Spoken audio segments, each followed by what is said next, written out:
క్షేమంగా మన ముందుకు వచ్చి మనందరి కొరకు ప్రార్థించడానికి దేవుని అభిషేకము వారిపై మెండైన రీతిలో దేవుడు ఉంచినట్లుగా మీ అనుదిన ప్రార్థనలో మీరు జ్ఞాపకం చేసుకోండి. పనులు చరణం పాడిన తర్వాత వాళ్ళకి జ్ఞానంలోకి వెళ్దాం. చాలా పాటలు పాడారు. వయస్సులో అల్లుళ్ళు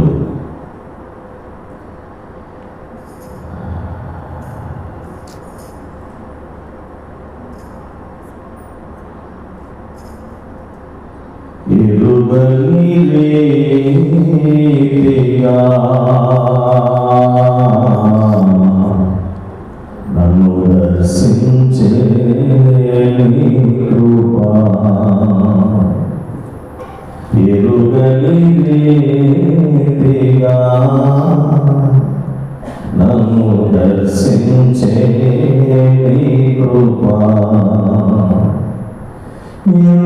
ఇంతవరకు కాచే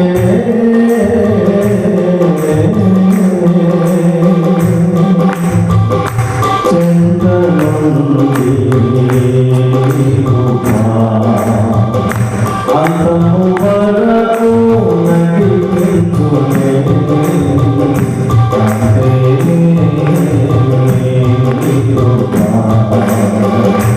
అంతము వరకు నడిపించునే అంతే కృపా కృపా కృపా కృపా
ఈరోజు మన ధ్యానం వరకు ఆదికాండం 35వ అధ్యాయం చూస్తారు. ఈరోజు ప్రభు బోధనలు పెట్టడానికి ముందుగా కొన్ని నిమిషాలు దేవుని వాక్యాన్ని మనం ధ్యానం చేద్దాం. ఆదికాండం 35వ అధ్యాయం మొదటి వచనాన్ని చదువుదాం. దేవుడు యాకోబుతో, నీవు లేచి బేతేలునకు వెళ్ళి అక్కడ నివసించి నీ సహోదరుడైన ఏశావు ఎదుట నుండి నీవు పారిపోయినప్పుడు నీకు కనబడిన దేవునికి అక్కడ బలిపీఠమును కట్టమని చెప్పగా, పరిశుద్ధ గ్రంథంలోని 66 పుస్తకాల్లో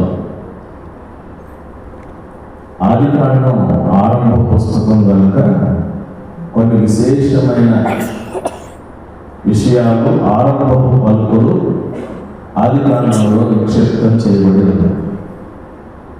మనం ఎంత శ్రద్ధగా చదువుతామో అంత ఎక్కువగా నేర్చుకోవడానికి అవకాశం ఉంది. నీ వాక్యము నా పాదములకు దీపమును, నా త్రోవకు వెలుగునై ఉన్నది అని కీర్తనకారుడు 119వ కీర్తనలోని 105వ చరణంలో మాట్లాడారు. వాక్యం యొక్క వైశిష్ట్యత తెలియకపోవడం వల్ల చాలా మంది వాక్యాన్ని ధ్యానించడం వల్ల విఫలమవుతున్నారు. సహజంగా మీ పాకెట్లో కొన్ని వస్తువులు ఉంటాయి. అవి కార్డ్స్ కావచ్చు, పేపర్స్ కావచ్చు, మనీ కావచ్చు, ఇలా. అలాగే కొంతమంది పర్స్, బ్యాగ్ యూజ్ చేస్తారు.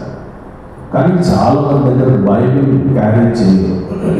ఎప్పుడు బైబిల్ అవసరం అంటే మీటింగ్కి వెళ్ళేటప్పుడు. చాలామంది మొబైల్స్లో చాలా యాప్స్ ఉంటాయి. దానిలో మొబైల్లో బైబిల్ యాప్ చాలా మందికి ఉండదు. ఇక్కడ గమనించవలసిన విషయం ఏంటంటే, బస్సులో ట్రావెల్ చేసిన, ట్రైన్లో ట్రావెల్ చేసిన చెవి దగ్గర మొబైల్ పెట్టుకుని మాట్లాడుకుంటూ వెళ్ళేవాళ్ళు చూశాను. కానీ నడుచుకుంటూ వెళ్ళినా ఏదో ఒకటి స్క్రోల్ చేసుకుంటూ ఏదో ఒక వీడియో చూస్తూ వెళ్ళేవాళ్ళు చూసాను. కానీ కూర్చున్నా, ప్రయాణించినా బైబిల్ చదువుతూ ప్రయాణించేవాళ్ళు చాలా అరుదుగా చూస్తారు. ఇక్కడ ఒక చులకన భావం క్రైస్తవులు ఏంటంటే, మాకు అన్నీ తెలుసు అని. నేనేమంటానంటే, అన్నీ తెలుసు అనుకున్న చోటే మనం చర్చలు పడ్డాం, మనకేం తెలియదు. సహజంగా ప్రతి మనిషి గుర్తుంచుకోవాల్సింది, జీవితకాలం పాటు మన విద్యార్థులే. మనం ఈ లోకమనే పాఠశాలలో నిత్య విద్యార్థులు. ఎంత నేర్చుకున్నాము అనేది మనం బేరీజ్ వేయడం, కొలబద్దలో చూసుకోవడం సాధ్యం కాదు. నేను బైబిల్ కళాశాలకు వచ్చిన కొత్తలో నాకు ఆరంభంలో ఏం తెలియదని నాకు తెలుసు. బైబిల్ కాలేజీలో చదువుతున్నప్పుడు నాకు బాగా తెలుసనే ఫీలింగ్ వచ్చింది. సుమారుగా ఒక 30 మాటలు రాశాను. 2 సంవత్సరాలు కంప్లీట్ అయ్యేసి జరుగుతూ ఉంది. కాలగమనంలో బైబిల్ చదువుతున్నాను. కానీ నాకు అప్పుడు ఒక ఏమన్నా క్లారిఫికేషన్, గ్రాడ్యుయేషన్ దగ్గరకు వచ్చేసరికి నాకేమి తెలియదని అర్థం. అన్నీ తెలుసుకు నేను రాయటం ఆరంభించాను. ఒకే ఒక వచ్చిన ప్రసంగి గ్రంథం 10వ అధ్యాయం 10వ వచనం నుండి దాదాపు 35 ప్రసంగాలు చేశాను బైబిల్ కాలేజ్. ఒక వచనం అయిపోలేదు. కానీ నాకు అర్థమైంది, నాకేం తెలియదు. ఇప్పుడు కాలేజ్ కోర్స్ కంప్లీట్ అయింది. ఇప్పుడు తెలుస్తుంది, ఇంకా నేను ఆరంభించలేదు. ఇది తెలియక సమాజం బైబిల్ నాకు తెలుసు అని. ఏం తెలుసు? ఇందులో ఉన్న విషయం తెలియటం కాదు, ప్రభువు ఏ ఉద్దేశంతో చెప్పాడని తెలియాలి. ప్రభు ఉద్దేశం అర్థం కానప్పుడు ఏ పేజీలో ఏముందో కంఠస్థం చేసి చెప్పగలిగినంత మాత్రాన బైబిల్ మనకు తెలిసినట్టు కాదు. ప్రభు హృదయం మనకు తెలియాలి, ప్రభు ఉద్దేశం మనకు తెలియాలి. సహజంగా ప్రసంగికులమయ్యాం, పాఠకాలమయ్యాం, ప్రార్థనాపరులమయ్యాం, ఇలా చాలా మంది ఆలోచన చేస్తారు. నేను లాస్ట్ ప్రార్థనా రూపంలో ఒక విషయం చెప్పాను. ఏమిటంటే, ప్రార్థన చేయని ప్రార్థనాపరుడు గురించి. ప్రార్థన చేయని ప్రార్థనాపరుడు ఇది అర్థం కాదు. ఆలోచిస్తుంటే కొంతమందికి అర్థం కాదు. అంతకుముందు నెలలో చెప్పాను, ప్రార్థన చేయకుండా, అంటే సౌండ్ లేకుండా, ఏమాత్రం ఒక పదాన్ని కూడా వాడకుండా ప్రార్థించిన ప్రార్థనా పదాల గురించి. మనకు తెలుసుకోవలసినవి చాలా ఉన్నాయి, మనం గమనించవలసినవి చాలా ఉన్నాయి. ఈ 35వ అధ్యాయం దగ్గర దేవాలయ దేవుడు యాకోబు అనే వ్యక్తితో మాట్లాడుతున్నారు. యాకోబు ఎవరు? యాకోబే. జనరల్ అదే చెప్తారండి. యాకోబు ఇస్సాకు రెక్కల కమల సంతానంలో రెండవవాడు. కమల పిల్లలకి ఇద్దరికి వయసు తేడా ఉంటుందా? ఆ శివడై 2 ఏళ్ళు తేడా ఉంటుందా? కనీసం 2 ఏళ్ళు ఉంటుంది కమల పిల్లలు. నువ్వెందుకు సంవత్సరమైనా తేడా? 3 నెలల ఎంత ఆయన చెప్పింది కరెక్టే కదా? ఆయన కొంచెం కంగారులో చెప్పాడు. నేను కమల పిల్లలు అన్నాను, కమల పిల్లలు కాదు. రైట్. కొద్ది గడియల వ్యవధిలో, సెకండ్స్ కావచ్చు, కొన్నిసార్లు నిమిషాలు కూడా కావచ్చు, ఏశావు యాకోబు అనే ఈ కమల సంతానం ఇస్సాకు రెబెకాల సంతానం. ఈ యాకోబు తల్లి గర్భంలో ఉన్నప్పుడే దేవుడు రెబెకాతో మాట్లాడాడు, నీ గర్భంలో 2 జనపదాలు ఉన్నాయి, పెద్దవాడి కంటే చిన్నవాడు గొప్పవాడు అవుతాడు అని రెబెకాతో ప్రభువు మాట్లాడాడు. అదే మైండ్లో పెట్టుకున్నాడు. ఇప్పుడు గొప్పవాడు అనలేదా? ఈ అధ్యాయం దగ్గరకు వచ్చేసరికి ఎన్ని సంభవాలు జరిగాయి, ఎంత గొప్ప ఆస్తిపరుడైపోయాడు. యాకోబుకు లేయా రాహేలు అనే 2 భార్యలు, జిల్పా బిల్హా అనే 2 దాసీలు, శ్రేష్టమైన సంతానం. ఏమంటే ఇప్పుడు ఇంకో ప్రశ్న, నువ్వు కరెక్ట్గా చెప్పావు కాబట్టి నీకు బాగా తెలుసు. యాకోబు సంతానం ఎంతమంది? కౌకలు కరెక్ట్గా చెప్పారండి ఆయన. మరి ఆయనకి మనం బహుమతి ఇవ్వాలి, అందుకని ఈ ప్రశ్న బహుమతి. యాకోబు సంతానం ఎంతమంది? ఇప్పుడు కరెక్ట్గా చెప్పావు. ఇప్పుడు మన వాళ్ళు తలలు పెట్టారు, కరెక్టేనా? ఇటు చూడు, కరెక్టేనా? అట్రం లేదు, 13 మంది. నేను ఊరికే ప్రశ్న అడిగాను, నేను ప్రశ్న అడిగానంటే ఇరికించాను అంటారు. 12 మంది మగపిల్లలు, అమ్మాయి మర్చిపోయేవాడు. మేము మాకు లెక్కలేదే ఆడటం. అసలు వాళ్ళే ప్రారంభించారు. 12 మంది ఎవరు పట్టించుకుంటారంటే స్పెషల్ పర్సన్ వేరే ఉంటుంది. ఏమంటే ఈరోజు సమాజంలో గుర్తించవలసిన ఆడపిల్లలే. మగపిల్లలు ఎక్కడో కొట్టుకుపోతా ఉన్నారు. వాళ్ళు గౌరవించుకుంటారట్లా. మీరు గౌరవించినా వాళ్ళు ఒక చోట ఉండమంటే వాళ్ళు ఉండవా? ఏమంటే ఎక్కడ ఉండమంటే అక్కడ ఉండేది వెళ్ళే. సమాజానికి గౌరవం తేవాలన్నా ఏది తేవాలన్నా వాళ్ళ ద్వారానే మార్పులు అనేవి జరుగుతాయి. అది కూడా మనం చూడబోతున్నాం. 13 మంది ఇది రిజిస్టర్ చేసుకో. ఓకే. యాకోబు ఎంత అభివృద్ధి చెందాడు, ఆస్తులు సంపాదించాడు, భూసంబంధంగా ఘనమైన స్థితికి వెళ్ళాడు, కుటుంబ పరంగా భార్యలు పిల్లలతో సంతోషకరమైన జీవితాన్ని అనుభవిస్తున్నాడు. ఇట్టి సంతోషకరమైన స్థితిలో ఉండగా దేవుడు అంటున్నాడు, నీవు లేచి బేతేలునకు వెళ్ళు. ఏమండి ఈరోజు ఈ మాట నేను చెప్పాను అనుకోండి, మీరేమంటారు? బేతేలు వెళ్ళండి అన్నాను అనుకోండి, మీరేమంటారు? ఎవరు మాట్లాడలేదు? పాస్టర్ గారు మాట్లాడమంటే మేము మాట్లాడతాం. మేము అసలు మాట్లాడు, నువ్వు చెప్పుకుంటే మాట్లాడాలి. ఆదికాండం 28వ అధ్యాయం 19వ వచనం. మరియు అతడు ఆ స్థలమునకు బేతేలు పేరు పెట్టు. ఫుట్ నోట్ ఏముంది? దేవుని మందిరం. ప్రభు యాకోబుతో ఏమన్నారు? నువ్వు లేచి దేవుని మందిరములకు వెళ్ళు. ఈరోజు సంఘానికి గమనిక, నేను డైలీస్ ఏమైనా మాట్లాడడం మన నేర్పడింది. ఎప్పుడో ఒకసారి వచ్చావు మా గురించి నువ్వు మాట్లాడతావే అంటే నేను మీ గురించి మాట్లాడకపోతే నన్ను ఎందుకు నిలబెట్టాను ఇక్కడ? ఏమంటే బేతేలుకు వెళ్ళు. ఎప్పుడు వెళ్ళాలి, ఎలా వెళ్ళాలి? ఈ 2 ప్రశ్నలు చాలు ఈరోజు. ఎప్పుడు వెళ్ళాలి, ఎలా వెళ్ళాలి? 6:30 అయితే ఇంటిగా వెళ్ళిపోవాలండి, అంతేనా? ఒక బ్యాచ్ వెళ్ళిపోయారు, ఒక బ్యాచ్ ఉందని మీరు వెళ్ళుకున్నారా? వెళ్ళి తెలియదు నాకు.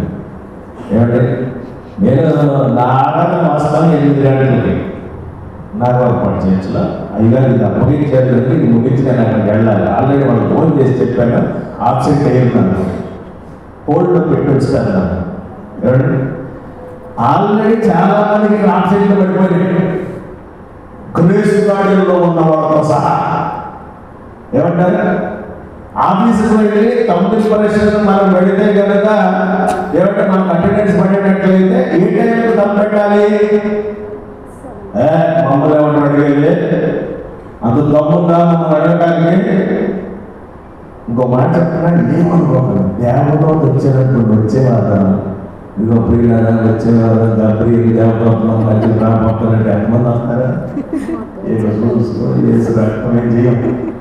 ఏమంటే మొత్తం ద్వేషుడు మొత్తం 2వ వారం కూడా అదే దేవత, 3వ వారం కూడా అదే దేవత, 4 వారాల తర్వాత మళ్ళీ ఇంతే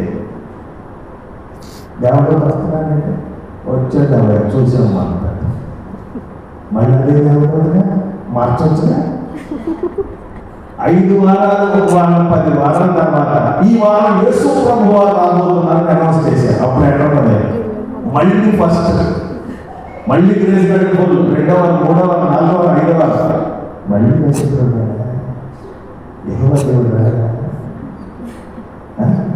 మళ్ళీ మానవ నైజం అది మన గుండెల్లో లేనప్పుడు బయటకు వెళ్ళు బయటికి వెళ్ళాలి. అదే పని పట్టలేదు మాస్టర్ అంటే పని పట్టలేదు వస్తాడు, మాకు పని పట్టలేదా అంటావే ఏంటక్క అందరూ వెళ్ళిపోతున్నాను, నువ్వు నెమ్మది వెళ్తున్నా, నువ్వు వెళ్ళినా నేను వెళ్ళినా అక్కడికే వెళ్తాను. 1 నిమిషం అంటే నువ్వు వెళ్ళి ఏం జరుగుతుంటావు? నువ్వు వెళ్ళడానికి ప్రార్థించేస్తారా? నువ్వు వెళ్ళడానికి ప్రార్థించేస్తారా? నీ ప్రసంగాలు ఇచ్చేస్తారా? ఏమైంది? నువ్వు వెళ్ళినా అంటే భక్తి విషయంలో కొన్ని హైలైట్ అవుతున్నాయి. పాట, ప్రసంగం, ప్రార్థన, ఏమంటే ప్రార్థన ఏదో ఒకటి వేరే చేయాలి. ఏది? దీని మీద కనపడేది, దానిలో కనపడేది, అక్కడెక్కడ తీసి కనపడ ముందు కోసం దేవుడు చూస్తున్నాడని కాదు. పరిసైడు సొంతగా ఇద్దరు వెళ్ళాక తేవాలి. పరిసైడు చాలా ధైర్యంగా ప్రార్థన చేస్తున్నాడు. నేను వీడియో లేదు, ఇలా చేస్తున్నాడు, అలా చేస్తున్నాడు, కృతజ్ఞతాస్తుతులు జరిగి చేస్తున్నాడు. సొంతని దూరమున నిలబడి ఆకాశం వైపు కనులెత్తి చూడడానికి ధైర్యం చాలా గుండె బాధపడుతూ పాపిని నన్ను కరుణించు, ఇద్దరు వెళ్ళాడు కావాలి. దేవుడు ఎవరిని ఎలా చూశాడు, ఎవరి విషయంలో దేవుడి ఉద్దేశం ఏమిటి అనేది పరిశీలన కంటే సొంతని నీతిమంతుడుగా తీర్చబడి వెళ్ళాడు. ప్రజలు చూడాలని కోరుకోకండి. ఇక్కడ క్రమం ఉంది కాబట్టి నేను దీన్ని కాదనట్లేదు, ఈ రెండింటిని. లేకపోతే నాకు లైవ్లు నేను ఇష్టం ఉండదు. లైవ్ అంటే నా కాళ్ళు చేతులు కట్టేటే చాలా చెప్పకుండా వదిలేదు. లైవ్ తీసేసి చూడండి. మా సంఘాలను ఎలా మాట్లాడండి. లైవ్ అంటే నా కాళ్ళు చేతులు కట్టేటే చాలా మంది పెట్టినా కూడా లైవ్ మాట్లాడాలి. ఇంటి విషయాలు చాలా ఓపెన్ గా మనం మాట్లాడుకోవచ్చు. పిల్లలతో, నా కూతురు, నా కొడుకుతో ఎలా మాట్లాడతామో సంఘము దైవ సేవకుడు తండ్రిగా, సంఘంలో ఉన్న వారి బిడ్డలుగా కొన్ని గద్దెలు, కొన్ని హెచ్చరికలు, కొన్ని దిద్దుబాట్లు ఫ్రీగా ఓపెన్ సరే గమనం జరగలేదు చదువుతున్నావా? 33 బుద్ధి జ్ఞానం లేదు. ఈ గద్దెంపులు ఉంటాయి చర్చిలో పక్కన కూడా వేస్తే ఎట్లా, ఊరు నన్ను వేస్తే ఎట్లా? ఇది నా పర్సనల్ ఒపీనియన్. ఓకే, దేవుని ఇంటికి, ఎక్కడికి? దేవుని మందిరం, దేవుని ఇల్లు, పరలోకపు గవిని చూడగలిగే యాకోబు లేచిపోయింది. ఎప్పుడు వెళ్ళుకున్నారు ప్రభు? ఎప్పుడో 27వ అధ్యాయంలో ఇస్సాకు పిలిచి, అబ్బాయి నాకు వేట మాంసం తీసుకురాగా నేను ఆశీర్వదిస్తాను అన్నాడట. ఏసావుని పిలిచి అప్పుడు ఏసావు అడవికి వెళ్ళాడు వేటాక. రెక్క లోపలగా చిన్నడు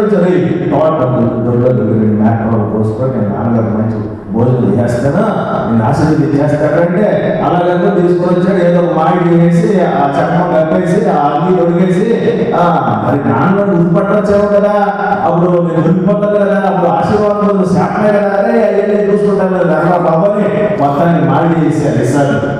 అక్కడికి అడిగాడు, అరే గొప్ప రకంగా మనిషి రకంగా ఉన్నాడు. లేదు లేదు నేనే ఆశీర్వాదం అడిగాడు. ఆశీర్వదించబడిన యాకోబు తర్వాత అధ్యాయంలో ప్రయాణమై వెళ్తున్నాడు. తండ్రి చెప్పాడు, అరే భర్తలు మీ మామ దగ్గరికి, మీ మామ కోసం చేసుకో, అందరూ పెళ్లి చేసుకోవద్దు. అలాగే వెళ్తూ ఉండగా ఓ స్థలానికి వచ్చినప్పుడు ఎదురు వచ్చిందట. రాయుడు తొందరగా నిద్రపోతున్నప్పుడు దర్శనం చూశాడట. ఆకాశంలో భూమిలో పెద్దలు ఇచ్చిన ఎవరు తగ్గడం లేదు. అప్పుడు పెట్టుకున్నాడు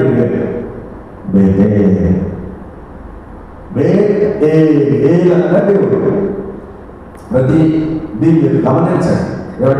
సపోజ్ ఎలా చదువుతారు? దాని ఈశా. దేవుడు యా ఇలాంటి పదాలు ఇలాంటి పదాలు ఎక్కువగా ఉంటాయి. పేరు వాళ్ళు ఏం చెప్తారు? శత్రులు, మేషాలు, అవి ఈ పేర్లు వాడతారు. ఇది దేవత బహుళ దేవత పేర్లు, ఆ పేర్లు వాడతారు. ఇక్కడ చిత్రంగా నాగార్జున ఏం వాడాలి? అనన్య, మిషాయిలు, అజర్య. అనన్య యా అంటే యెహోవా, ఏమంటే మిషాయిల్ అంటే దేవుడు, ఏమంటే అజర్య యా అంటే యెహోవా, ఏమంటే దేవుడి నామకరణాలు వాళ్ళు చేసుకున్నారు. అలాగే ప్రతిదానికి ఒక ఉద్దేశపూర్వకమైన నామకరణాలు నాట్యాల్లో భక్తులు పెట్టారు. దేవుడి మందిరం తను ఉంది. సహజంగా ఒక సర్ఫేస్ లో ఉన్నాడు కానీ ఎవరు లేని ఒక ప్రాంతంలో తాను నిర్జన ప్రదేశంలో ఉన్నాడు కానీ దేవుడి మందిరం అన్నాడు. ఎందుకు? దేవుడి ప్రత్యక్షత చూశాడు కనుక. ఇప్పుడైతే నాకు ఆలోచన ఉందా? ఒంటరిగా కొడుకుని పిచ్చి కాదు. ఏమంటే ఎందుకు రోజులు చెప్పలేదు నా వల్ల కాదు. మీటింగ్ అయిన తర్వాత రాత్రి పూట వస్తూ ఉంటే ఆ కాలువల మీద, గోరుగట్టుల మీద, ఆ వంతుల మీద కూర్చుని ఆ ఫోన్ లైట్లో ఆయన మొహం వెలుగుతూ ఉంటుంది. ఆయన నవ్వుతూ ఉంటాడు. అందులో ఏం కనపడుతుందో నాకు తెలియదు. వస్తూ ఉంటాడు, నవ్వుతూ ఉంటాడు, అటు ఇటు చూస్తూ ఉంటాడు. అక్కడే కనపడుతుంది. వీడికి ఏం తెలిసిందో కనపడుతుంది నాకేం తెలియదు అసలు. ఏమంటే అన్నీ తెలిసినాడా? ఒంటరిగా ఉన్నాడంటే ఈరోజు ఏమంటే కొంతమంది బ్యాచులర్ కూడా ఫోన్ పెట్టుకెళ్తున్నాడు. కొంతమంది భార్యను కంప్లైంట్ చేస్తారు. మీరే చెప్పండి అన్న ఏదో ఏం చెప్పాలి? ఈ బ్యాత్రూమ్ స్ప్రే బాగా ఇష్టం. ఏ స్ప్రే అది? రకరకాల స్ప్రేలు వచ్చినాయిగా ఆ ఫ్లేవర్ కూడా తయారు చేయాలి. ఎందుకంటే అక్కడ కూర్చుని అలవాటు అయిపోయింది ఆ స్ప్రే కదా. అక్కడ కూర్చుంటేనే కాస్త మనసు ప్రశాంతంగా ఉండాలి. విసిగంటలో నన్ను ప్రశాంతంగా ఉన్నాయి. బేటెల్కి రా, బేటెల్కి రా, దేవుడి మందిరానికి రా, కాసేపు ప్రశాంతంగా ఎక్కడ ఉన్నది తర్వాత వస్తా. నీ ప్రశాంతంగా అక్కడ ఎంత గొప్ప దీవెన! ఆ తదుపరి ఒక దర్శనం, ఒక ప్రత్యక్షత. ఆ తర్వాత 29వ అధ్యాయం దగ్గరకు వచ్చినప్పుడు వందనం వెళ్తాడు. పెళ్ళిళ్ళు జరుగుతాయి. ఏమండి? అయ్యా 7 ఏళ్ళు కొడుకు చేశాను మామ, మరి మీ కూతురు నుంచి పెళ్లి చేస్తాను, రాజనీతి నాకు చాలా ఇష్టం కదా అంటే సరే అని పెళ్లి చేశాను. యూదుల సంప్రదాయం ప్రకారం మొహమ్మద్ అవ్వకుండా రాత్రి జాముల్లో ఈ కార్యక్రమం అయిపోయింది కదా. తెల్లారి వెళ్ళిపోయి మామూలు ఏమంటే చొక్కా పడుతున్నాడు. ప్రతిపక్షంగా ఏమనుకున్నా రాగలి వేస్తే లేయచ్చారు. ఇంకొక పుస్తకం వేసుకున్నాను. అరే పెద్ద కుమార్తె పెళ్లి చేయకుండా చిన్న కుమార్తె ఎవరిని పెళ్లి చేస్తారు? మరో 7 సంవత్సరాలు బదులు రాగలి కూడా నీకు ఇచ్చి పెళ్లి చేస్తారు. ఎవరు ఈ కొలువులు ఈ రోజు లేని చాలా మంది బాధపడుతున్నారు. జీవితాంతం ఒకే కొలువు ఉంటుంది. అవునా? అందుకనే ఒకరిని తీసుకెళ్ళి కృష్ణానదిలో చేసినట్టు ఏమంటే సెల్ఫీ కృష్ణానదిలో చేసిన ఒకరిని తీసుకెళ్ళి డ్రమ్ములో పెట్టేసి సిమెంట్ పూసేసినట్టు. ఎందుకంటే మరి ఆఫర్ లేదు కదా, ఎఫర్ లేదు కదా. అప్పుడు కొత్త ఆఫర్ క్రియేట్ చేసుకోండి. కొత్త ఆఫర్ ఓకేనా? పిచ్చి పిచ్చి పనులు చేయండి. పెళ్లి రోజు ప్రమాణం చేస్తారుగా, మరణము తప్ప మరి ఏది మన ఇద్దరిని వేరు చేయడానికి లేదు. ఒకసారి పెళ్ళయింది అంటే నీ భార్య నీవు నీ భర్తలు కట్టుబడి ఉండాల్సిందే. వ్యాధి అయిన, ఆరోగ్యమైన, సుఖమైన, దుఃఖమైన, ఎవరి కలిమైనా లేమైనా సరే ఈ ఒడపడిని మారిందా? చెప్పు కొంచెం రంగు మారిందే. పెళ్లి నుంచి చెప్పలేదే, చెప్పమని మాత్రం అయిపోతా. ఆరోగ్యం మాత్రం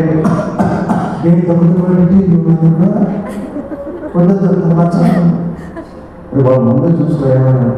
కాకపోతే నీ బాడీ చెకప్ చేస్తే నువ్వు మరి ఉంటుందా అసలు? ఎవరి బాడీ చెకప్ అయినా ఎవరైనా సరే ఏదో ఒక లోపం లేకుండా ఉండరు. ఏదో ఓకేనా? ఒక ఒడంబడిక దేవుడి సముఖంలో, దైవ సేవకుల సముఖంలో, సంఘము బంధువుల సముఖంలో ఒడంబడిక చేశారు. అలాగే బాప్తిస్మం పొందిన నీవు నీళ్ళలో దిగినప్పుడు బాప్తిస్మం పొందుకున్న సమయంలో దేవుడి సన్నిధిలో సేవకుల సమక్షంలో గొప్ప తీర్మానం చేశారు. ఒడంబడికలు కాబట్టి ఇలాంటి ఆపరేమో అవసరం లేదు. రోజంతా ఆటోడాలి, కష్టపడి భార్య పిల్లలు కాపాడుకోవాలి, రోజంతా జాబ్కు వెళ్ళి భార్య పిల్లలు కాపాడుకోవాలి. నిజముగా బాధ్యత కలిగిన వారు తిప్పలమంటారు, ఎలా కుటుంబాన్ని నిలబెట్టుకోవాలి. ఖాళీ కొట్టి పని పంట లేని అంటే ఈ ఆలోచన వచ్చాయి.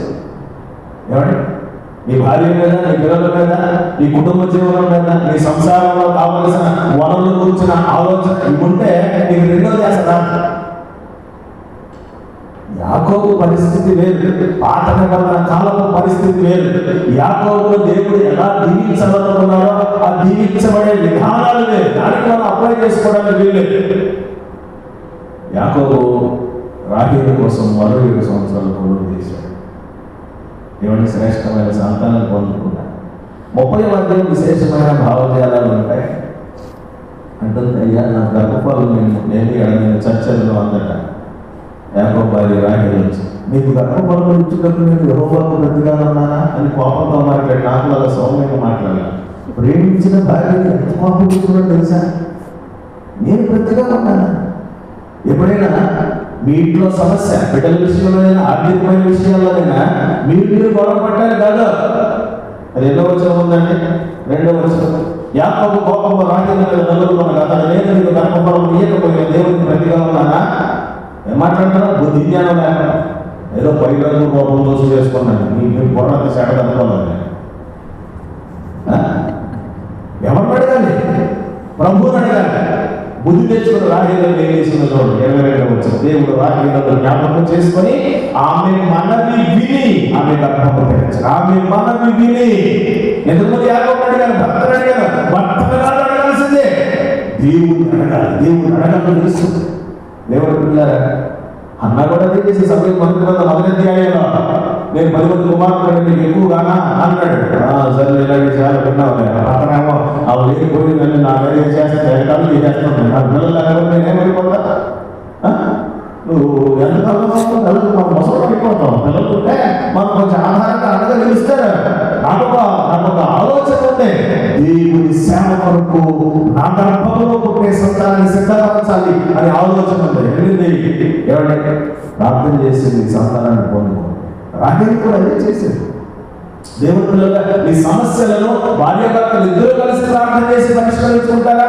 ఒంటరిగా పోరాటం చేసి పరిష్కరించుకుంటారా? సమస్య పరిష్కారం ప్రభు దగ్గర గుర్తుపెట్టుకుంటారు. మీరు గొడవపడుకుంటారు. దేవుని సహాయం పొందుకోవడానికి నిత్యం ఆయన పాదాలు చదివి మనం రావాల్సిన అవసరం. ఇది 30వ అధ్యాయం.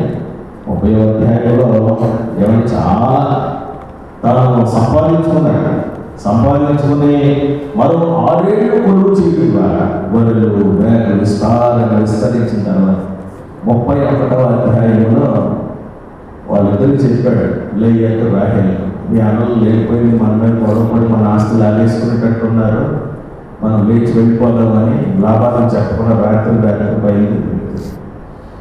వెళ్ళేటప్పుడు రాహేలు మా తండ్రి ఏంటన్న గృహదేవతలను దొంగిలించి వెళ్ళింది. ఇది 31వ అధ్యాయం. లాభాన్ని తెలుసుకొని వెంటబడి అప్పుడు యాకోబు అన్నాడు కలిసినప్పుడు, ఎవరింట్లో ఉందో వాళ్ళు తీసి వెళ్ళిపోవచ్చు.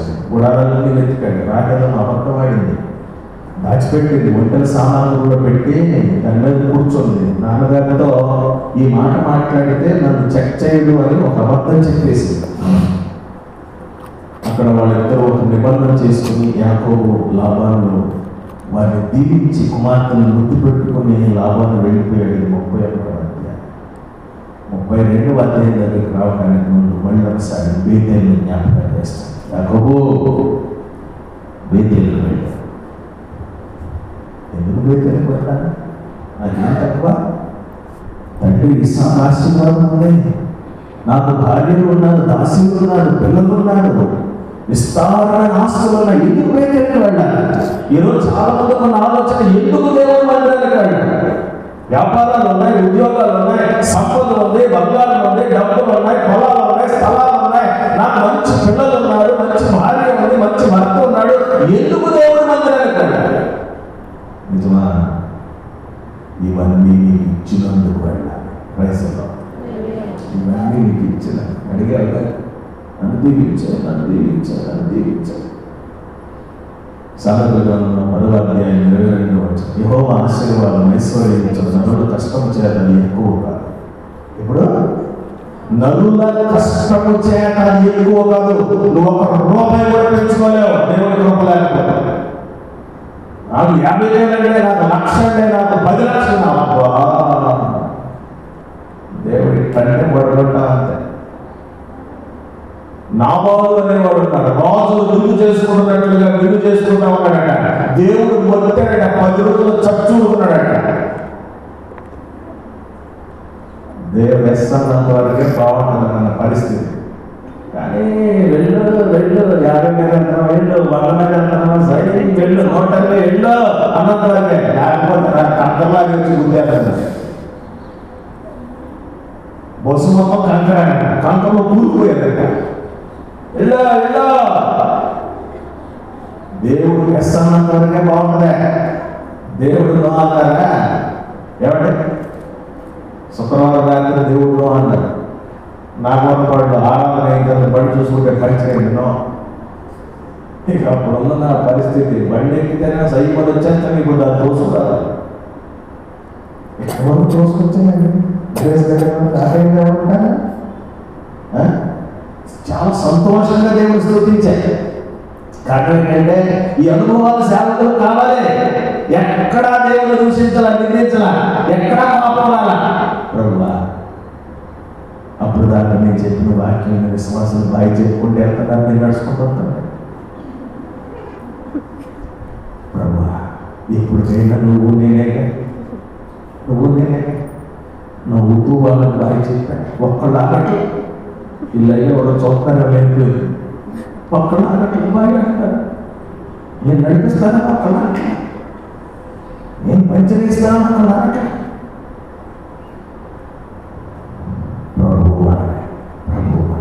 ప్రభు వదిలేస్తే ఎట్లా?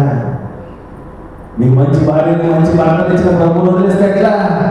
నువ్వు కోరిన సంతానాన్ని, నువ్వు రొచ్చన పడి మురిసిపోయే సంతానం ఇచ్చిన ప్రభువును వదిలేస్తే ఎట్లా?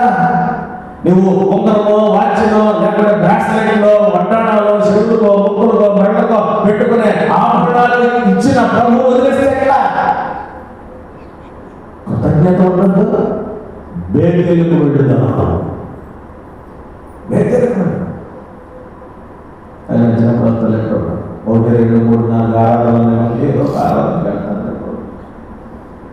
ఇక్కడ కుదరకపోతే అక్కడ కుదరకపోతే ఎక్కడ కుదరకపోతే అక్కడికి వచ్చాక ఇక్కడికి వచ్చాక నేను చెప్పేస్తా. మీరు చూడలేదంటే అక్కడ ఉన్నాను నేను కేవలం చెప్పడగా, అందుకే నేను కనపడ్డా ఉన్నాను. నేను అందులో ఆ రోజు క్యాన్సర్ తీసుకొచ్చాను, నేను చూసాను.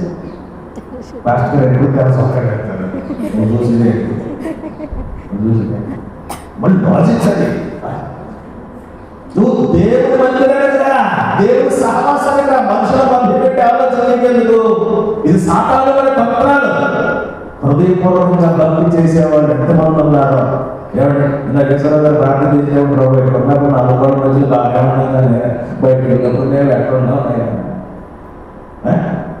దాటినోడు చూద్దాం ఎక్కడ అమ్మ బయటకు తీసుకెళ్తే మొత్తాను కానీ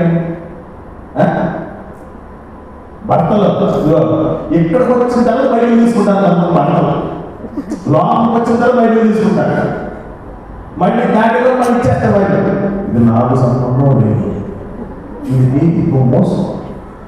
మా పల్లెటూరు ఎలా ఉంటారంటే ఇట్లా వెళ్ళిపోతుంటాడు ఒక్కడే.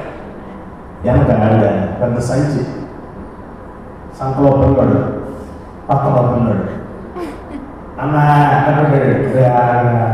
మీరు ఆచారంలో నిలబడినాడు అన్న ఈడ్చుకుంటానే ఉంటాయి. ఆయన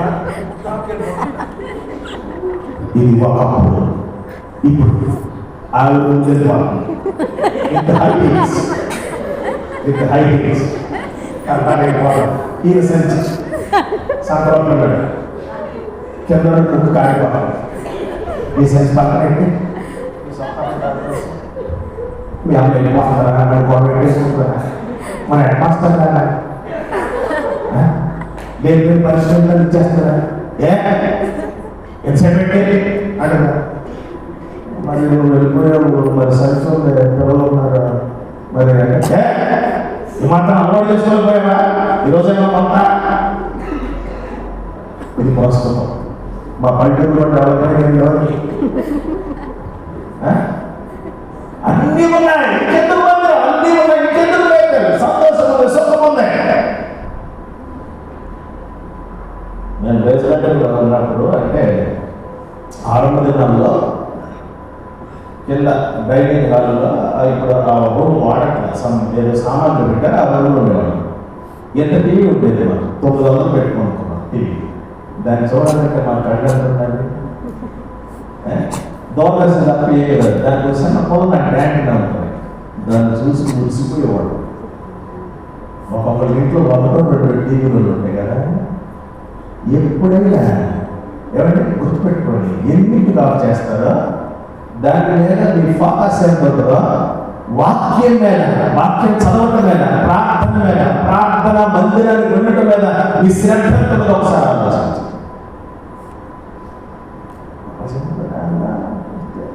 మా జీవితానికి చాలేదు బ్రహ్మ, అన్ని అనుకూలత వచ్చింది కదా. అధ్యాయం 31లో సమృద్ధి బయలుదేరాడు. దాని రాగలిగాడు. ఇప్పుడు 32వ అధ్యాయంలో దేవుడి ఆశీర్వాదం అన్న చేస్తున్నాడు, ఎదుగుపడతాడు, కొట్టేస్తాడేమో, దోచేసుకుంటాడేమో, నేను చనిపోతానేమో ఉద్దేశంతో లేదాడో గొప్పగా గుంపులుగా రాహేలు పెట్టాడు. పోతే లేకపోతే, పోతే జల్పపోతే, పోతే జలహాపడుతున్నాడేమో రాహేలు మాట్లాడుతున్నారు. అప్పుడు చేతి కడతం మిగిలాడు. ఇన్ని ఉండి వట్టి చేతి కడతం మిగిలిపోయాడు. నీవు నన్ను ఆశీర్వదిస్తే తప్ప నేను విడిచిపోయాను. తెల్లవారు హోషే అంటాడు, యాకోబు మగసిరి గలవాడు, దేవుడితో పోరాడి వచ్చాడంటాడు హోషే గ్రంథంలో. ఇది 32వ అధ్యాయం. ఎట్టకాయలు దేవుని ఆశీర్వదించాడు. నీ పేరు యాకోబు కాదు, ఇశ్రాయేలు.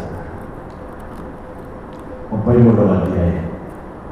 ఈ అధ్యాయం ఎందుకు వచ్చినప్పుడు సహజంగా ఏ సేవ తన దగ్గర రావడం, ఏ సేవకు బలవంతంగా కొంత తన సంపదను ఇచ్చివేయటం ఈ అధ్యాయంలో చూస్తాం. 34వ అధ్యాయంలో ప్రముఖంగా ఇందాక మీరు చెప్పిన లేయా. ఈ టర్మ్ కొంచెం జాగ్రత్తగా వినాలి. మగపిల్లలు ఉండాలి, ఇంట్లో ఆడపిల్లలు ఉండాలి. ఎవరి విషయంలో ఉండే ముచ్చట వారి విషయంలో ఉంది. అత్యధిక శ్రద్ధ ఆడపిల్లల విషయంలోనే ఉంది. ఎందుకంటే ఆడపిల్లలు కనుకవాడు దీన శక్తిలో వాళ్ళు నివసిస్తున్న కాలంలో అసలు ఎలా ఉంది ఈ కల్చర్, ఈ సంస్కృతులు చూద్దాం. ఇక్కడ ఉన్న స్త్రీలు ఎలా ఉంది, వాళ్ళ కట్టుబొట్టు ఎలా ఉందో చూద్దాం అనుకుందా. వెళ్ళిందట, వాడి పేరు కూడా శక్తి మీదట, వాడు దినాన్ని పాడు చేశాడట. నా బిడ్డల వయసు ఉన్నవాళ్ళు ఉన్నారు, నా సోదరులు మధ్య వయసు పెద్దలైన వారు ఉన్నారు. 6 నెలల పసికందులు కూడా విడిచిపెట్టని రాక్షసుల మధ్యలో మనం నివసిస్తున్నాం. గొర్రె చర్మాలను కప్పుకున్న తోడేళ్ల మధ్యలో నివసిస్తున్నాం. బస్సులో న్యూఢిల్లీ లాంటి భారతదేశ రాజధాని నగరంలో 7 పాశవికంగా పాడు చేసిన ఒక స్త్రీ గాథను విన్న భారతదేశంలో మనం కూడా ఉన్నాం. ఓ డాక్టర్, వెటర్నరీ డాక్టర్, ఓ పెట్రోల్ బంక్ సమీపంలో తన బండి పాడైపోతే ఎవరో సహాయం చేస్తారనుకో. 4 వ్యక్తులు పాడు చేసి పెట్రోల్తో పోసి కాల్చి చంపేసిన స్టోరీ మనం విన్నాం. ఆడపిల్లలు కొంచెం జాగ్రత్త అండి, చాలా జాగ్రత్త. మాకు స్వేచ్ఛలేదా, వెళ్ళొచ్చిన బట్టలు మేము వేసుకోకూడదా? గాంధీ గారు అన్నాడు, అర్ధరాత్రి ఆడపిల్ల ఒంటరిగా తెలిసినప్పుడే నిజమైన స్వాతంత్రం. మెట్ట మధ్యాహ్నం వెళ్ళకపోతున్నాం. మీరు ఒక స్కూటీ చేసుకున్నారంటే ఒంటరిగా ఎంతమంది వస్తారు మిమ్మల్ని? మీ అన్న వెనక, మీ నాన్న వెనక కూర్చొని మీ నాన్న మీ అన్న వాళ్ళ మొహం తెలియదు, బయట తింటే వాళ్ళకి వంగి మళ్ళీ ముందే చూస్తారు. జాగ్రత్త. ఈ స్కార్ఫ్ సంస్కృతంలో వచ్చింది, ఇది బెటర్. ఇంకా మీరైతే బొక్క పెట్టాలి. దీన ఎందుకు చూడాలి? ఏం చూడాలి? నీకేం అవసరం? అది చూద్దాం, ఇది చూద్దాం. చూడవలసింది చాలా ఉంది, నువ్వు చదవలసింది చాలా ఉంది, ధ్యానించవలసింది చాలా ఉంది, నేర్చుకోవాల్సింది చాలా ఉంది. న్యాయపత్ర 11వ అధ్యాయంలో తన కన్యాత్వమును గురించి మొదలుపెట్టిన ఒక కన్యకను చూస్తాం. దేవుని సన్నిధిలో ఎలా ప్రార్థించాలో ఎస్తేరును చూస్తాను. తన యొక్క ప్రాయముల సంస్థలను కోల్పోయి అనుకున్నప్పుడు నీ దేవుడు నా దేవుడు, నీ జన్మే నా జన్మ, నీ దేశమే నా దేశం, అక్కడ చనిపోతా అక్కడ నేను చనిపోతానని తీర్మానం చేసుకున్న రూపం చూస్తాను. ఎలా ఉన్నారో ఒత్తిడిగా, పలకరింపులో చాలా పద్ధతిగా, తక్కువ మాటలో ఎక్కువగా అకృతజ్ఞత, ప్రేమ, ఆ మానవత్వం, స్త్రీతత్వం కనబడ్డాడు. కొన్ని ప్రాంతాల్లో తెలుగు ఏం చేస్తారు తెలుసా? నేను రిపోర్ట్ తీసుకుని రాస్తాను, అది రాస్తే ఎవరన్నా చూడరు. ఎందుకంటే నేను అనుకున్నట్లుగా కనబడలేదు అనుకోవాలి. ఇంకో పెద్దలు మరి ఇంకో వేసేందుకు మరి భక్తిగా కనబడుతున్నారు, మన కష్టం అనుభవం. క్రిస్టియానిటీలో స్వేచ్ఛ చాలా ఉంది కదా, కొంచెం ఈ విషయంలో జాగ్రత్తగా ఉన్నాడు. ఏమన్నారు? జరిగిపోయింది అంటే శరీరం వాళ్ళ నాన్న వచ్చి యాకోబుతో మాట్లాడి మీ అమ్మాయిని మా అబ్బాయికి ఇచ్చి పెళ్లి చేయండి అంటే, యాకోబు కూడా సహృదయంతో తప్పును ఒప్పుకున్నారు కాబట్టి అంగీకరించారు. అప్పుడు అందరూ కుయుక్తితో, సోదరులు మీరు సున్నతి చేసుకుంటేనే మా అమ్మాయిని ఇస్తాం, సున్నతి పూర్వాత్మచరణాన్ని కత్తిరించారు. ఇది అబ్రహాము దగ్గర దేవుడు చేసుకున్న వాడు. దేవుడి పిల్లలు సున్నతి చేయబడాలి. పాత నిబంధన సున్నతి అది, క్రొత్త నిబంధనలో మనము ఏమన్నా పౌలు తీసుకుని వచ్చిన కాన్సెప్ట్ మనం చూస్తాం. అక్కడ ఆత్మ సంబంధమైన సున్నతి గురించి రాయకుండా శరీర సంబంధమైన సున్నతి. అందుకని మోషే తన ఇద్దరు బిడ్డలు భార్యను వెంటబెట్టుకు వెళ్తున్నప్పుడు అప్పటికి కుమారులకు సున్నతి చేయబడకపోవడం వల్ల దేవుడు స్వయంగా మోషేను చంపచూచాడు. అప్పుడు సిప్పోరా వాడికి బయట తీసుకుని బిడ్డలు ఎదుగుంటే చక్క మనం సున్నతి చేసి దేవుడు మోషేను అనుగ్రహించాడు. ప్రభు సన్నిధిలో ఈరోజు మన బిడ్డలకు స్త్రీలైనా పురుషులైనా బ్యాప్టైజో అనే గ్రీక్ వర్డ్ వచ్చిన మొచ్చబడుట అర్థమిచ్చు, పాతి పెట్టబడే పాత జీవితాన్ని గురించి బైబిల్ మనకు ఉద్ఘాటిస్తుంది. ఇది గొప్ప సున్నతి చేశారు. 3 రోజుల వరకు రోగిష్ఠులుగానే ఉంటారు, గాయపరచబడి ఉంటారు. అప్పుడు ఇద్దరు పేర్లు ఉంటాయి, చదువుకోండి. 27-34 వచ్చిన షిమియోను, లేవి ఇద్దరు కత్తులు పట్టుకుని వెళ్ళి షెకెములో ఉన్న మగవాళ్ళని చంపేశారట. 2 ప్రశ్నలు వేసే మాత్రమే నా టైం ఎప్పుడు వెళ్ళాలి, ఎలా వెళ్ళాలి? ఆలస్యంగా వెళ్తే ఇవన్నీ జరిగిపోతాయి. అమ్మాయి పని అయిపోయింది, కొడుకులు అంకులు అయిపోయారు. ఏమండి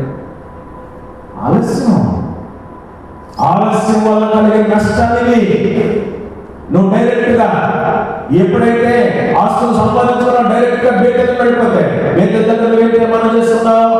బేతల దగ్గర ఏకం చేసుకుని తీర్మానం చూడండి ఏమన్నాడు చూడండి. 22-28 వాక్యం. మరియు స్తంభముగా నేను ఆ దేవుని మందిరమును మరియు నీవు నాకు ఇచ్చే యావత్తులో 10వ విషయంగా నీవు చెల్లించిన లోటుపడి చేశాను. పైన ఏమంటాడు 20. అప్పుడు యాకోబు నేను తిరిగి నా తండ్రికి క్షేమంగా వచ్చాడు. దేవుడు నాకు తోడి ఉండి నేను విడిచిన ఈ మార్గంలో నన్ను కాపాడుతున్న ఆహారం ధరించిన వస్త్రం నాకు దయచేసి యెహోవా నాకు దేవుడై ఉండును. మరియు ఈ స్తంభముగా రాయి దేవుని మందిరము. మంచి ఒడంబడి ఉందిగా, మంచి తీర్మానం ఉందిగా. కాబట్టి దేవుడిని అన్నింటినీ సహాయం చేశారు, అన్ని రకాల దీవెనలు ఇచ్చారు కదా. వెంటనే నువ్వు బేకలు పెడితే సరిపోయింది కదా, ఎందుకు ఆలస్యం చేశా? అందుకు ప్రభు అంటున్నాడు, నీవు లేచి బేకలు. ఇప్పుడు ఆలస్యమైపోయిందేమో.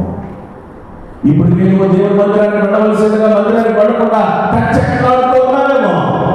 లోక సమాధానాన్ని సంచారం చేస్తూ నీకు నచ్చినట్లుగా నువ్వు సుఖాన్ని అనుభవిస్తూ ఇది చాలు అనుకున్నావేమో. ఈ దేవుడు డబ్బులు నీకు నాకు మందిరం అవసరం. ఈవిడికి చేయబడి అన్నారు ఆల్రెడీ కాకుండా ఇంటికి పెట్టుకుంటున్నాను. వద్దు ప్రభు, చాలు ఏది అన్నట్టుగా ఇంత మటుకు చాలు. అవునా? అప్పుడు యాకోబు అంటున్నాడు, రెండో వచ్చి తన ఇంటి వారందరితోనూ తన యొద్దనున్న వారందరితోనూ మీ యొద్దనున్న అన్య దేవతలను పారవేసి. ఎలా వెళ్ళాలి? ఒకటి, అన్య దేవతలను పారవేసి. మీకు తెలుసో తెలియకో చాలా గుండెల్లోనో జీవితంలోనో చొచ్చుకొని ఉన్నాయి.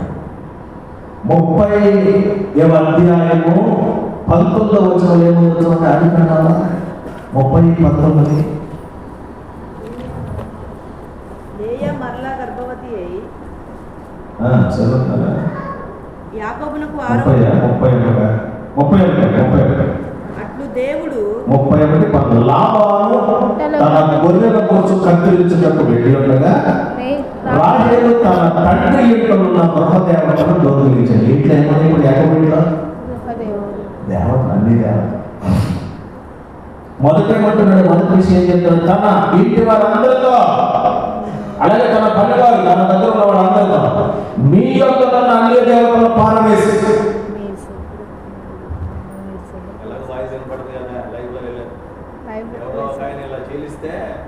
మనుషులు వచ్చారంట.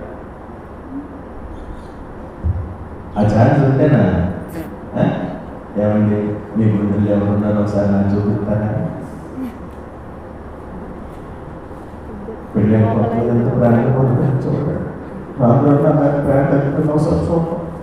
అమ్మో పొరపాటు తెరవకుండా 2 బయటకు వచ్చి లేదు. అది ప్రాక్టికల్ వర్క్. ఓ ఫోటో పెట్టారు, నిజంగా గురించి అంత ఈజీనా? ఇంజక్షన్ పడుతుందా అంటారు, అలాంటి చూచాక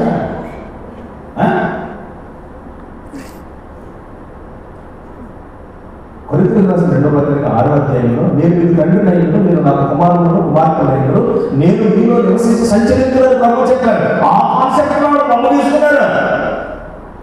దేవుడు మనలో నివసించి సంచరిస్తారని చాలా క్లియర్గా చెప్పారు.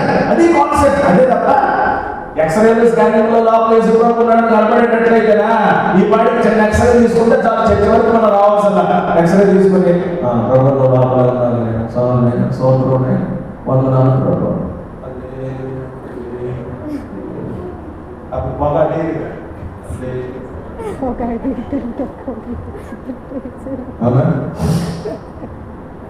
ఆయన మనలో దర్శిస్తాడు. కానీ విజువల్ గా ఈ ఎక్స్రే స్కాన్ కనపడ్డారు. ఆయన దృశ్య స్వరూపే దేవుడు. ఆయన స్పేస్ లేదు, ఆయన స్పేస్ లేదు. ఆయన నివసించే స్థలంలో మనుషులు గుర్తించగలిగింది కాదు. కానీ చాలా పెట్టేసుకున్నారు. నాకు ఏదో వాట్సాప్ డీపీ డీపీ మరి ఇన్స్టాగ్రామ్ ఇవన్నీ లేదు పెట్టాక నేను ఒక్కటే పెట్టాను. ఇన్ని సంవత్సరాల్లో ఒకటే పెట్టాను. మన జమీమా రోడ్ తెలిసి చెప్పిన మాట మాత్రం పెట్టాను. చిన్న వీడు అది కూడా ఒక కోట్లలో రోజులో పోతాను. ఎవరు అది ఒక్కటే పెట్టాను. ఎలా పెట్టాలో కూడా తెలియదు వాస్తవంగా. ఎవరు మరి మీ ఒక కుర్రోడు అడిగారు, ఏంటి సినిమా తెలియదు మొదలు పెట్టామంటే నాకు అమ్మాయిని చాలా ఇష్టం అన్న, చేసుకుంటే అమ్మాయిని చేసుకుంటే చదువుతారో బాబు. సినిమా హీరోయిన్ చేసుకుని బతుకుతావా? సినిమా హీరోయిన్ చేసుకుంటే ఎలా ఉంటుంది? ఆడొచ్చి అంటాడు, యూట్యూబ్ చెప్తాడు, ఒరే బాబు నీ బతుకంటారా? మేడం గారు మంచిగా ఇమ్మంటారా? మేడం గారు కాఫీ పడ్డ గూడు పడమంటారా? నీ జీవితం అయిపోయింది చూసుకో. మనకి అనుకోకుండా అంటారే అంతకు మించి కోరుకున్నాం అనుకోండి. తీసిపడే విగ్రహాన్ని 3వ అధ్యాయం మాట్లాడిన చదువుకోండి. సాకారంగా అంటాడు అమ్మమ్మ దగ్గరికి వచ్చి, అమ్మా ఇది నిజమా? నేను వెళ్ళదే ఈ థాట్ చెట్టులో ఏదైనా పళ్ళు తినదని చెప్పండి. అవును ప్రభు అన్ని తినడానికి మాట మధ్యలో ఉన్న ఆ చెట్టు తినొద్దన్నారు. తింటే ఏమవుతుందండి? తింటే చచ్చిపోతారు. ఊరుగా మీరు తింటే దేవతల వలె అవుతారు. ఇక్కడ ఏం మాట్లాడారు? అన్ని అక్కడే చెప్పండి దేవతల వలె. సాతానుడు చెప్పింది నిజమవుతుందా? గాడ్ దేవుడు, గాడ్ ఎసెన్స్ దేవతలు. దేవతలకు దేవదూతలకు ఎంత వ్యత్యాసం ఉంది? దేవుడి దగ్గర ఉండేవాడు దేవదూతలు. దేవతలు అనబడినవి అబద్ధము, అభావులు, నిజమైనవి. నిజమైనది కాదు, నిజము కాదు. నువ్వు దేవతల వల్ల అవుతావంటే దేవదూత స్థానం కోల్పోతావు, దైవత్వపు విలువలు కోల్పోతావు, నీకున్న స్వభావ సిద్ధమైన మానవ గుణాన్ని కోల్పోతావు అని సాధారణ చాలా మంది చెప్పాడు.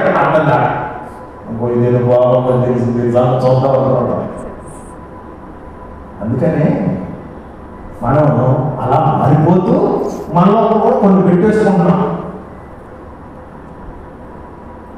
90 ఏళ్ళు దాకా తల్లి గారు దాదాపు 95 ఏళ్ళ భర్తతో ఓ మ్యారేజ్ డే సెలబ్రేట్ చేసుకోబోతున్నారు.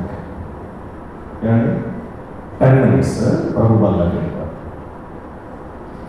అందరినీ పిల్లల్ని మనల్ని అందరూ పిలిచారు. వచ్చారు. నేను అప్పుడప్పుడు చెప్తూ ఉంటాను, విన్నట్టు ఉన్నాను, ఒక్కనే విన్నాను పిల్లలు.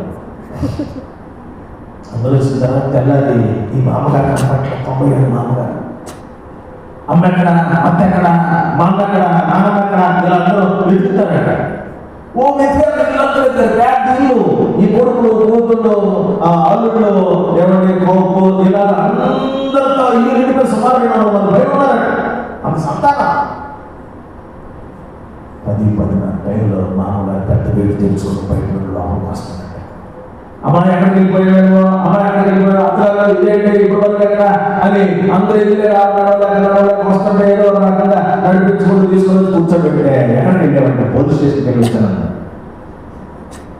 మీరు పొరపాటు చేస్తా పోలీస్ స్టేషన్కి వెళ్ళిపోయాడు ఈ వయసులో. ఈరోజు మంచి సెలబ్రేషన్, మ్యారేజ్ డే అయితే ఊరుకోరా, మ్యారేజ్ డే లేదు, సెలబ్రేషన్ ఏం లేదు. మీరు వస్తున్నారు కదా ఇళ్ళ శుభ్రం చేయడం చూస్తాంటే మీరు నాన్న వస్తున్నారు, ఎందుకు తొందర పోస్తున్నాడు కాగితం కింద. ఏముందమ్మా అందులో మీ నాన్నకి ఎవరో రాసిందో ఒకటే ఉందా? దాని మీద రేటు చూసేటప్పుడు మీ నాన్న వయసు 17 ఏళ్ళు, మీ నాన్న వయసు 17 ఇప్పుడు 95. 17 ఏళ్ళ వయసులో ఎవరో రాసి ఉత్తరం ఇంకా రాసిపెట్టాడంటే మీ నాన్న ఉంటుందో ఏమన్నారా? ఎవరున్నారా? ఎవరున్నారు మీ నాన్న? ఉత్తరం రాసిన అప్పుడప్పుడు చూసుకుని అన్ని దేవతల పారవేడి పురుషులైనా స్త్రీలైనా సరే మీ గుండెలో ఉండవలసిన మీ భార్యాన్ని భర్త దేవుడి స్థానం అంటే తన దాసుకుని అన్నది జీవితం అంతేక. మీరు కోరుకునేదేక. మీరు ఎంత సంపాదించినా, ఎంత ఆశీర్వాదం మీకు ఉందనుకున్నా దేవుడి దృష్టిలో ఓడిపోయారు. సాతాను కూడా మిమ్మల్ని వదిలిపెట్టాడు. నమ్మతో మిమ్మల్ని మీరు సృష్టిపరచు. రోజు స్నానం చేద్దామండి, మైసూర్ సాయంత్రం మంచి శ్వాసం చేద్దాం. అవునా? హైడ్రోజన్ పెరాక్సైడ్ వేసుకోండి, మృదులు వచ్చాక మామూలుగా. ఈ శుద్ధి గురించి కానీ మాట్లాడేది 17:19 వచ్చి హృదయం అన్నిటికంటే మోసకరమైంది, ఘోరమైన వ్యాధి కలిగింది. దాన్ని గ్రహించుకున్న నీ హృదయం దొంగల్లో నీకే తెలుసు. అంత చెత్త లోపల పడేస్తున్నా. అందులో పాడుతుంది అంటే కాసేపు ట్యూన్లో నువ్వు కూడా కలిసిపోతావు, కాసేపు తెలియకుండా ఎక్కడైతే ఆటలో ఈ క్యాప్తో నువ్వు కూడా కలిసిపోయి నువ్వు కూడా క్యాప్ ఆడతావు. నీ హృదయం చాలా నిండిపోయింది. దుమ్ము మాత్రమే కదా, చాలా చక్కటి విషయాన్ని గుండెలో నిండిపోయింది. మాస్టర్ గారా ఏంటిది మొన్న అంత గొడవ మీరు ఏంటి కాలు వెళ్ళిపోయారు? ఒక్క మాట అని పిలిస్తే నేను చర్చిలో ఉన్నప్పుడే మనుషులతో ఉంటాం మాస్టర్ గారా, పోట్లాడి మమ్మల్ని ఒక్క చిన్న మాట పిలిస్తే బాగుండేది కదా. ఎంత హెల్ప్ చేసేవాడు మీకు. నలుగురు వచ్చేవాళ్ళు సార్ 100 మంది ఆటేసుకుంటాం ఉన్నావా? అవునా? అన్నింటికి ప్రాక్టీస్ ఉన్నాయా? మీ యూనివర్సిటీ గొప్పనే. ఎన్నిసార్లు పట్టబద్దులు అయ్యారు ఈ ఆటరా? భార్యను భర్త తిట్టుకోవడం, భర్త భార్య తిట్టుకోవడం, ఇంట్లో తిట్టుకోవడం, ఇంట్లో బయట తిట్టుకోవడం. ఏంటి గొడవలు? దేవుడు పిల్లలు కదా, శుచిపరచుకోవడం ఉండేది కదా. పాదకరంగా నా పిల్లలను పవిత్రపరచండి, నన్ను నీళ్ళలో పవిత్రపరచండి. ఇప్పుడు వాక్యం చెప్పుకున్నాం. నా తప్పేమి కాదు. యెషయా అంటాడు, నా పెదవులను కాల్చు, అపవిత్రమైన పెదవులు కలిగిన జనముల మధ్యలో నేనున్నాను. యెషయా చెప్పినట్లుగా మన మాటలు శుద్ధీకరించబడాలి, మన శరీరం శుద్ధీకరించబడాలి, మన ఆత్మ శుద్ధీకరించబడాలి. ఎంతకాలం శుద్ధి లేకుండా అపవిత్రంగా బతికే మాట్లాడుతుంది ఇచ్చేది. ఎలిజబెత్ 5వ అధ్యాయం ప్రకారం మన పరిమళ వాసన ఉండు కొరకు ఆయన తను తాను బలిగా అర్పణగా నిర్మించుకున్నాడట. నేను పరిశుద్ధులు అయినట్టుగా మీరు పరిశుద్ధులు అయినది లేవి కాలం ఆరంభించి హెబ్రీ పత్రిక వరకు చెప్పుకుంటూ వచ్చాడట. ఇంకెప్పుడు శుచిపరచుకోండి. ఈరోజు ప్రభు బలలో పాల్గొంటారు. ఎంతమంది మిమ్మల్ని మీరు శుచిపరచుకుని ప్రభు బలలో పాల్గొంటారు? మనకు మాకు అలవాటే పాస్టర్ కింద నెల తీసుకుని మళ్ళీ తీసేసుకోండి. దీనికి అంత ప్రిపరేషన్ కావాలా? ఈ వస్త్రంలో మార్చుకోండి. నేను టైం చెప్పాను, టైం ముగిస్తాను. ఈ వస్త్రం గురించి కాదు, ఈ వస్త్రం ఇందాక అన్నాను కదా, గొర్రె చర్మతోడే విశ్వాస భ్రమపరిచే వస్త్రం ధరించి అవిశ్వాసపు జీవితాన్ని జీవిస్తున్నాడే. తీసే ఆ ముసుగు, తీసే ఆ చెడ్డ స్వభావాన్ని తీసే ప్రకారం యేసువలే ఉండుటకు వీటి మధ్య 2వ అధ్యాయం యేసుక్రీస్తును కలిగి మనసు జీవనం కలిగి ఉండండి. ఎల్లప్పుడు ఇదే మనసు. అక్కడ వస్తాయి కూడా వస్తాయి. నీకొక తెల్లని, నాకొక తెల్లని దైవ పిల్లలకు ఎబిసి పత్రికలు అంటాడు. 4వ అధ్యాయంలో చదువుకుంటే అక్కడ మనం ఏం ధరించుకోవాలో చెప్తారు. ఇలాగ అన్ని చెప్పిన తర్వాత అయినది కనుక 4వ వచనంలో అన్ని తీసి మస్తకి వృక్షంగా దాచిపెట్టేశారట. 5వ వచనం చూడండి. ఇలాగ వాళ్ళు శుచిపరుచుకొని అన్ని దేవతల భారం వేసి వస్త్రాలు మార్చుకొని బేతేలకు వెళ్ళినప్పుడు ఏం జరిగింది? 5వ వచనం, దేవుని భయము వారి చుట్టూ ఉన్న పట్టణముల మీద నుండెను. Praise the lord. అందరూ భయపడుతున్నారు ఇప్పుడు యాకోబు సంతతికి, యాకోబు కుటుంబానికి. చూడండి 7వ వచనము, బేతేలుకు వచ్చేది. అతను తన సహోదరుని ఎదురు పారిపోయినప్పుడు దేవుడు అతనికి ప్రత్యక్షమాడిన కనుక అక్కడ బలిపీఠం ఆ చోటికి ఫుట్ నోట్లో బేతేలు దేవుడు. ఎక్కడికి వచ్చారు? ఎప్పుడు వచ్చారు? ఎలా వచ్చారు? శుచిపరుచుకున్న తర్వాత వచ్చారు. శుచిపరుచుకుని వచ్చారు. నువ్వు ఆలస్యం చేస్తే ఆ కుటుంబంలో యాకోబు ఇంత దీనా పరిస్థితి, ఆ కుటుంబంలో యాకోబు ఇంత పురుషులు హంతకులుగా మారిపోయారు. ఆలస్యం చేయకు బేతేలు రావడానికి. ఎలా రావాలి? నీవు అన్ని దేవతలను విసర్జించి నీ హృదయాన్ని శుచిపరుచుకొని నువ్వు మార్చుకోవాల్సిన వాటిని మార్చుకుని బేతేలు రా. మనం చెప్పుకోవడానికి చాలా విషయాలు ఉన్నాయి. సమయంలో కళ్ళమోసం చిన్న ప్రార్థన చేసుకోండి. బేతేలులోనే ఉన్నామనుకుంటారా? నిజంగా బేతేలు రావాల్సిన పద్ధతిలోకి వచ్చినట్లయితే, బేతేల్లో ఉండవలసిన పద్ధతిలో నీవు ఉండగలిగినట్లయితే నిజంగా నువ్వు తండ్రిగా ప్రార్థన ఎవరు ప్రదీక్ష చిన్న ప్రార్థన. యాకోబు పట్టణంలోకి వెళ్ళినప్పుడు ఒంటరిగా తండ్రి